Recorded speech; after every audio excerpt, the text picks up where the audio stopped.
Perforation of nasal septum.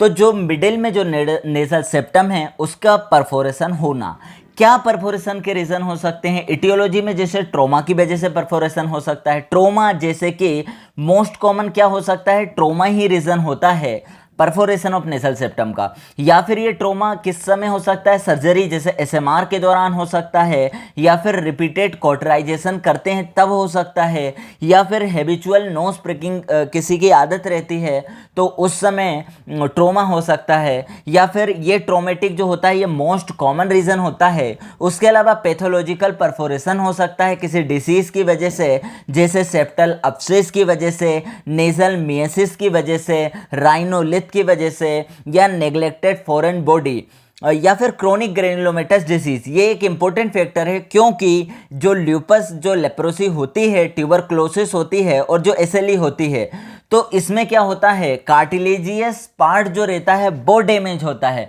जबकि important बात है कि जो सिफिलिस होता है उसमें बोनी पार्ट का इन्वॉल्वमेंट होता है, और जो बैगनर ग्रेनुलोमा होता है उसमें दोनों, मतलब सेप्टल का जो कार्टिलेज पार्ट होता है साथ ही साथ बोन पार्ट होता है, दोनों का डिस्ट्रक्शन मिलता है।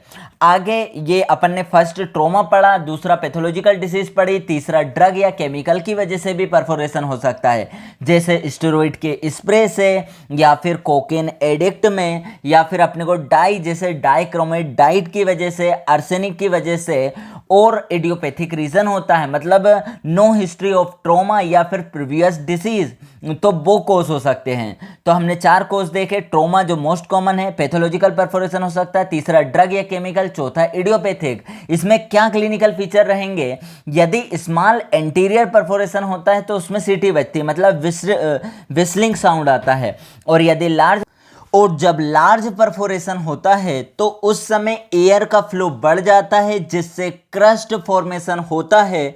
क्रस्ट फॉर्मेशन को जब हम क्रस्ट को रिमूव करते हैं तब सीवियर एपिस्टेक्सिस होती है। तो ये क्लिनिकल फीचर अपने को मिलते हैं। ट्रीटमेंट में हमें देखना है कि जैसे पैथोलॉजिकल कॉज था, ट्रोमा था, उन कॉज को हमें फाइंड आउट करना है और इन्हें रिमूव करना है, ट्रीट करना है। साथ ही साथ हम बायोप्सी यूज़ करेंगे ग्रेनुलेशन डिसीज़ के लिए और उन्हें ट्रीट करेंगे। यदि इनएक्टिव स्मॉल परफोरेशन होगा तो उसे सर्जिकल क्लोज कर सकते हैं अपन प्लास्टिक फ्लैप से, लेकिन यदि बहुत ही लार्ज परफोरेशन है तो उसके डिफ़िकल्ट है क्लोज करना।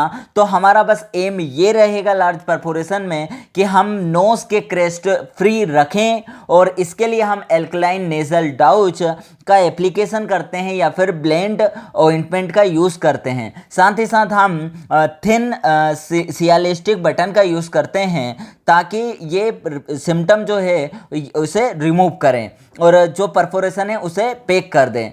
तो ये हो गई अपनी सेप्टल बटन जो या फिर सियालिस्टिक बटन। तो ये हमने कंप्लीट करा perforation of nasal septum. Thank you.